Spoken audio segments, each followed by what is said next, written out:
Hello दोस्तों, नमस्कार। स्वागत है मेरे यूट्यूब चैनल कौटिल्य अकेडमी पर। मैं उम्मीद करता हूँ कि आप लोग ठीक होंगे और अच्छे से पढ़ाई भी कर रहे होंगे। तो आज हम लोग पढ़ेंगे प्रागैतिहासिक काल। इसकी एक क्लास हो चुकी है, तो उस क्लास को इसके पहले देखिएगा, उसके बाद फिर इस क्लास को देखिएगा, क्योंकि इससे आपका पूरा कॉन्सेप्ट क्लियर होता चला जाएगा।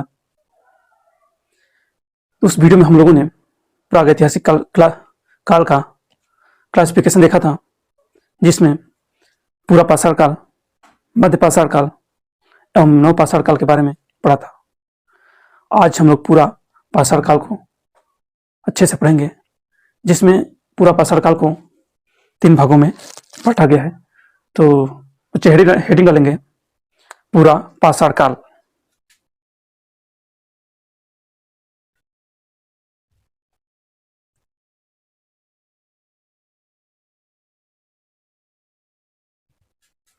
जिसे इंग्लिश में पैलियोलिथिक एज भी कहते हैं।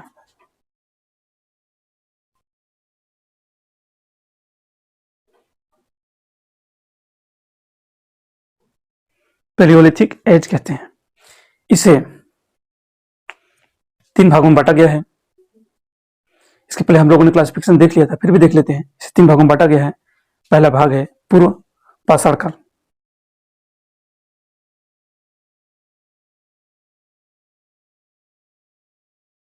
पूर्व पाषाण काल। दूसरा मध्य पूरा पाषाण काल। मध्य पूरा पाषाण काल। तीसरा और अंतिम भाग है उच्च पूरा पाषाण काल।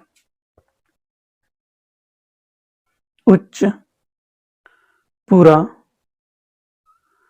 पाषाण काल। पूर्व पूरा पाषाण काल को लोअर पैलियोलिथिक एज कहते हैं, और मध्य पूरा पाषाण काल को मिडिल पैलियोलिथिक एज कहते हैं।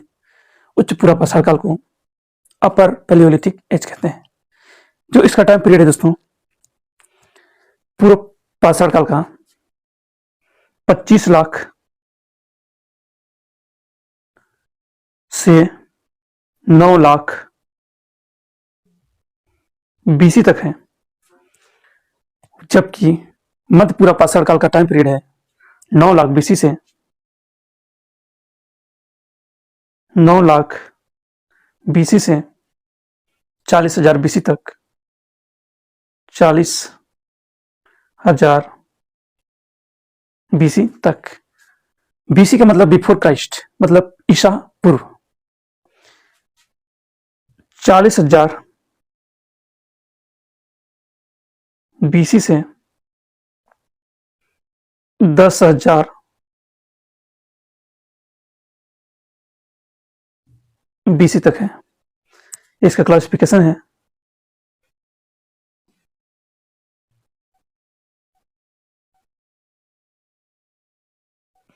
तो पूरा पाषाण काल को हमने 3 भागों में बांट दिया, जिससे अच्छे से समझ में आ जाए। तो सबसे पहले हम लोग पढ़ेंगे पूर्व पाषाण काल। तो हेडिंग डालेंगे पूर्व पाषाण काल। हम यहीं से लिख लेते हैं। तो बच्चों, इस काल के मानव, पूर्व पाषाण काल के मानव सामान्यतः जो हथियार बनाते थे, क्वार्टजाइट पत्थर हुआ, क्वार्टजाइट पत्थर का उपयोग करते थे। इस काल के मानव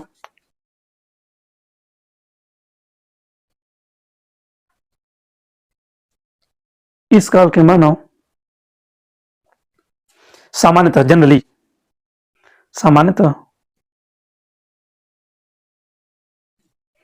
क्वार्टजाइट पत्थर का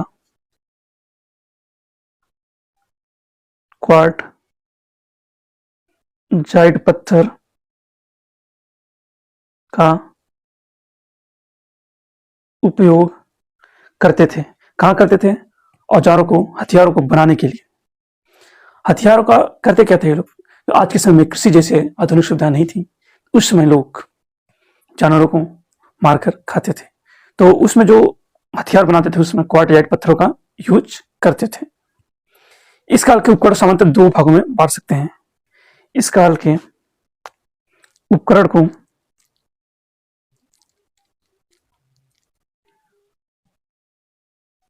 दो भागों में बांट सकते हैं। कौन कौन सा?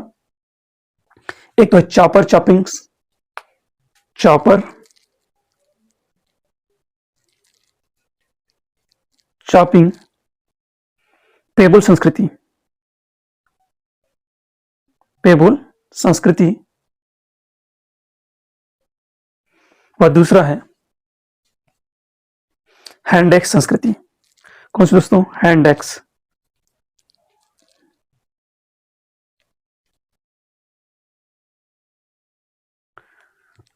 इसको हम लोग समझ लेते हैं, चॉपर चॉपिंग और पेबुल क्या है, हैंडेक्स क्या है, इसके बारे में हम लोग समझ लेते हैं। जो चॉपिंग होती है क्या दोस्तों, पहले के समय में आज जैसी सुविधा नहीं थी, तो जो उपकरण बनाने के लिए पत्थरों का यूज करते थे, तो उसमें होता क्या था,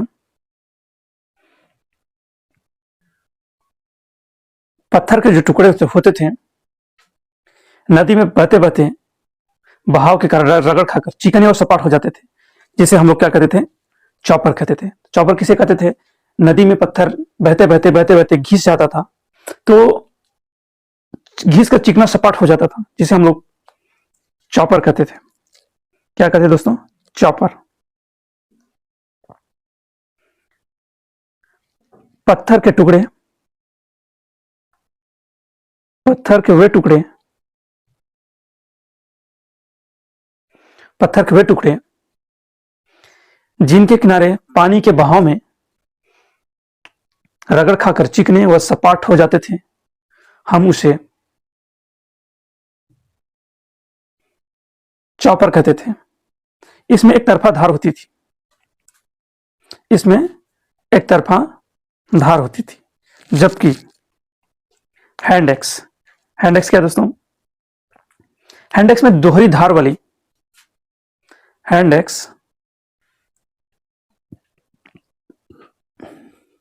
दोस्तों पूर्व पाषाण काल के उपकरण को दो भागों में बांटकर हम पढ़ सकते हैं।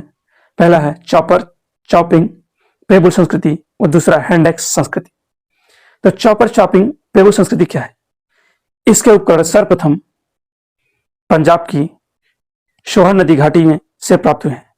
कौन से पंजाब? पाकिस्तान के जो पंजाब है वहां में सोहन नदी बहती है, वहां सोहन नदी घाटी से प्राप्त हुए हैं। तो नदी से प्राप्त हुए, इसके कहने का मतलब यह है पत्थर के वे टुकड़े, पत्थर के वे टुकड़े जो नदी में बहाव के कारण, पानी के बहाव के कारण रगड़ खाकर चिकने सपाट हो जाते थे। जो चिकने और सपाट हो जाते थे उसे हम पेबुल कहते थे। पेबुल किसे कहते थे? जो पत्थर चिकने और सपाट हो जाते थे, चिकने व सपाट हो जाते थे। और जो पत्थर एक तरफा धार वाले हो जाते थे, एक तरफा धार वाले हो जाते थे, उसे चॉपर व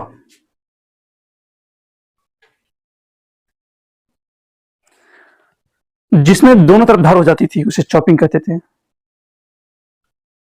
दो तरफा धार। तो इसको एक लाइन में समझिएगा कि नदियों में बड़े बड़े पत्थर के टुकड़े बहते थे और बहते बहते लुढ़कते लुढ़कते उनके आकार जो होता था चिकने सपाट हो जाते थे, उसे हम पेबुल कहते थे। और जिस पत्थर में एक तरफा धार होती थी उसे चॉपर, और जिसमें दोनों तरफ धार होती थी उसे चॉपिंग कहते थे। हैंडेक्स, हैंडेक्स संस्कृति देख लेते हैं क्या है। इसके उपकरण, हैंडेक्स संस्कृति के उपकरण सर्वप्रथम मद्रास के समीप वाद मदुरैया का स्थान है, और दूसरा है अतरिपक्कम से प्राप्त हुए हैं। जो हैंडेक्स संस्कृति के प्रमुख उपकरण थे, प्रमुख उपकरणों में देख लेते हैं क्लीवर। क्या था दोस्तों? क्लीवर। क्लीवर को हिंदी में कहते हैं बिदारड़ी। क्या कहते हैं? बिदारड़ी। ये क्या होती थी? ये दोहरी धार वाली होती थी। क्या होती थी? दोहरी धार वाली होती थी। दोहरी धार वाली होती थी। तो इसका कुछ यूज भी होता होगा। हाँ दोस्तों, इसका यूज भी था। पेड़ों को काटने तथा जानवरों को चीरने के लिए इसका यूज करते थे उस समय के मानव। इसका एक और प्रमुख उपकरण था जिसे स्क्रैपर कहते हैं। क्या कहते हैं दोस्तों? स्क्रैपर। स्क्रैपर क्या होता था? इसमें पत्थर की एक ब्लेड लगी होती थी जिसका किनारा धारदार होता था। जब धारदार होगा तो इसका कुछ न कुछ यूज भी करेंगे। इसका उपयोग पेड़ों की छाल और जानवरों की चमड़ा उतारने में किया जाता था। अब देख लेते हैं कुछ प्रमुख स्थल जहां से हमें कुछ न कुछ साक्ष्य प्राप्त होते हैं। तो हेडिंग डालिएगा पूरा पाषाणकालीन प्रमुख स्थल। तो पूरा पाषाणकालीन प्रमुख स्थलों में हम पहले राज्य वाइज देख लेते हैं, कौन से राज्य में कहां से हमें किसका साक्ष्य मिला है। तो सबसे पहले हेडिंग डालेंगे मध्य प्रदेश। मध्य प्रदेश। मध्य प्रदेश में नर्मदा घाटी के हथनौर ग्राम से, कहा? नर्मदा घाटी के नर्मदा घाटी के हथनौर ग्राम से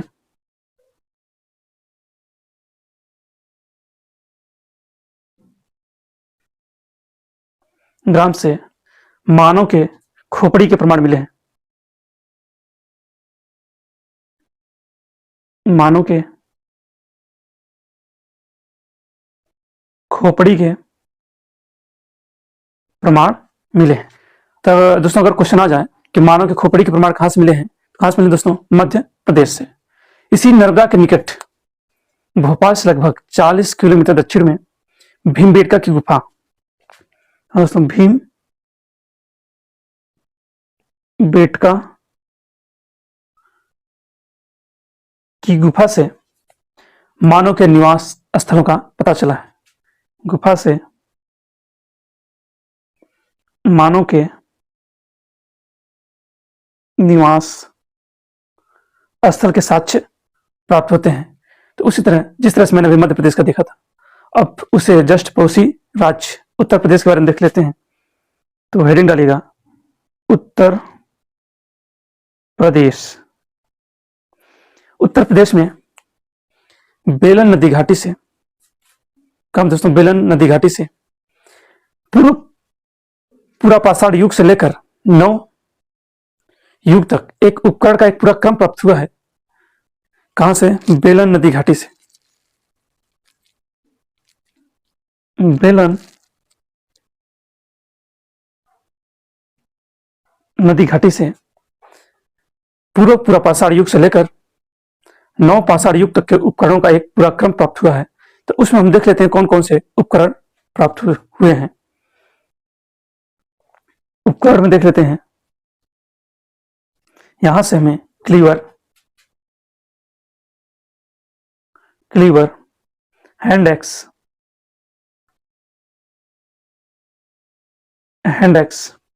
स्क्रैपर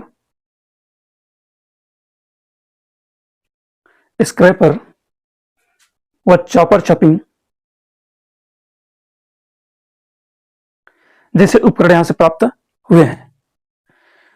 तो इसी बेलन नदी घाटी में एक जगह पड़ती है बेलन के लोहदा नाला से। हाँ दोस्तों, लोहदा नाला से यह इंपॉर्टेंट फैक्ट भी है। यहां से एक अस्थि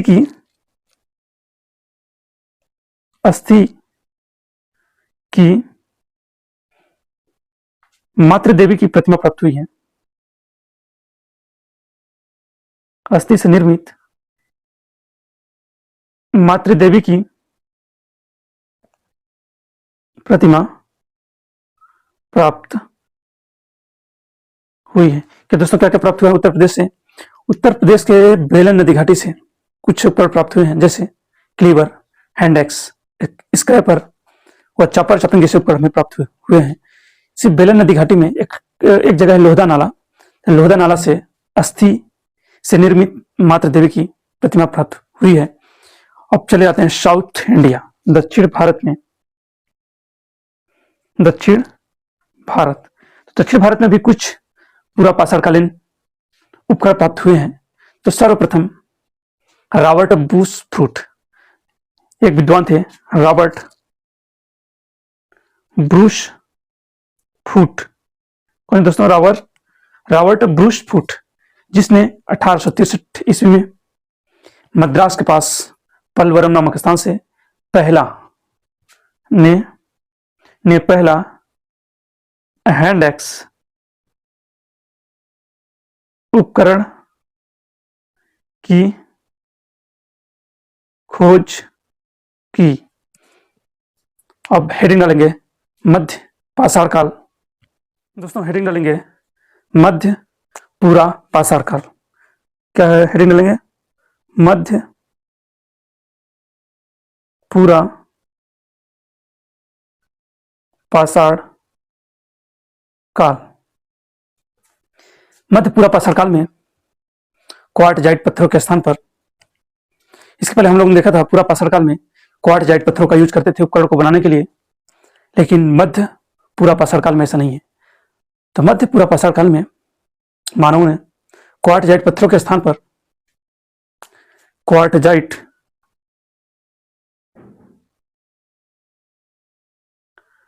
पत्थर के स्थान पर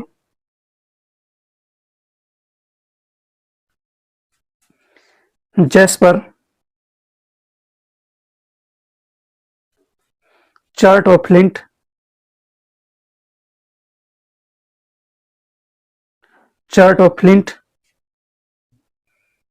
जैसे पत्थरों का यूज करने लगे अपने औजार को बनाने के लिए। इस काल के प्रमुख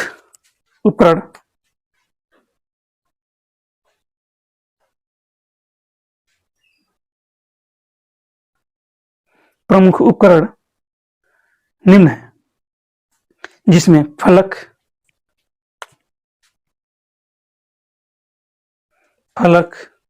बेधनी, खुरचनी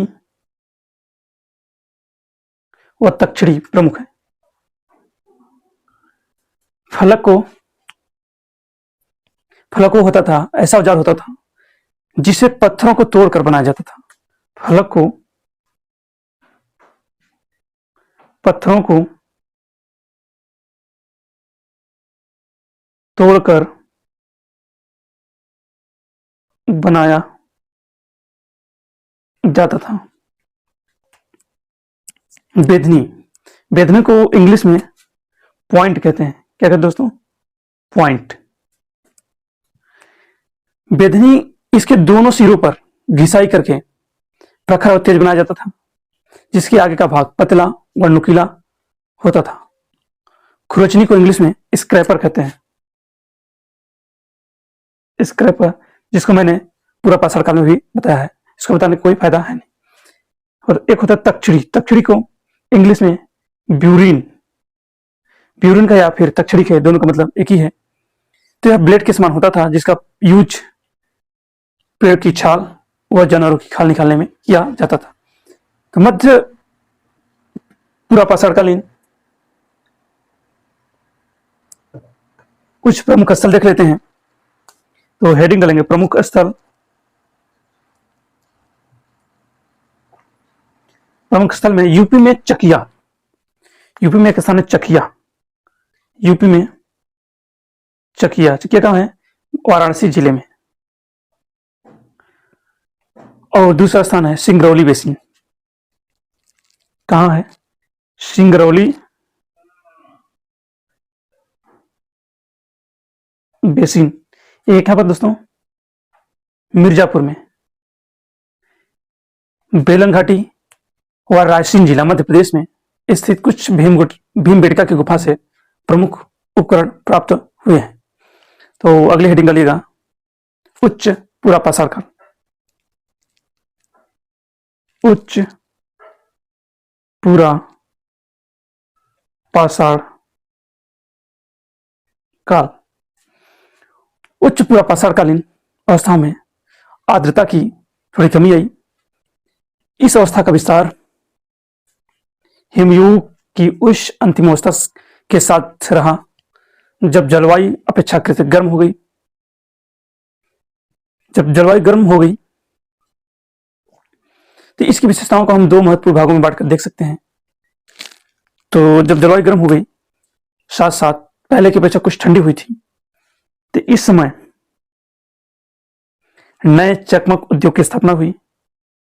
नए चकमक उद्योग की स्थापना हुई। वह आधुनिक मानव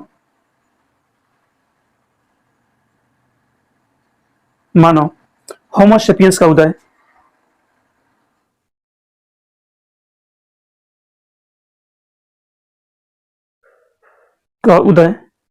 इसी काल में हुआ। तो उच्च पूरा पाषाण काल के दो प्रमुख विशेषताएं इस प्रकार है।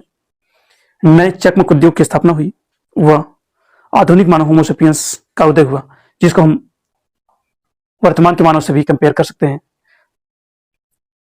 पूरा पाषाण काल में के लोगों का जीवन किस तरह रहा है, तो आइए हेडिंग डालते हैं, जीवन यापन। पूरा पाषाण कालीन मानव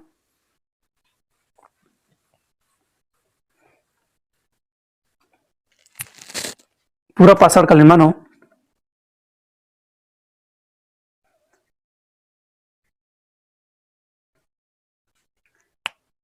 इतना पढ़ने के बाद हमें यहां तक पता चला है कि पूरा पाषाण कालीन मानव को कृषि का ज्ञान नहीं था। इसका मतलब यह है कि उनको कृषि का ज्ञान नहीं था। तो जब कृषि का ज्ञान नहीं था तो अपना भोजन कैसे करते थे, अपने पेट को कैसे भरते थे।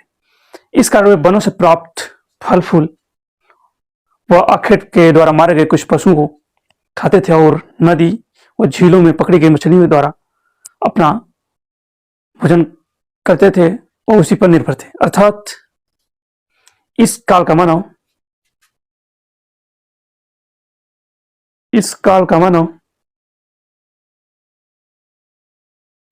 आखेटक व संग्राहक था। दोस्तों, इस काल में पशुपालन की शुरुआत नहीं हुई थी। इस काल में पशुपालन की शुरुआत नहीं हुई थी। तो आज हमने पढ़ा पूरा पाषाण काल।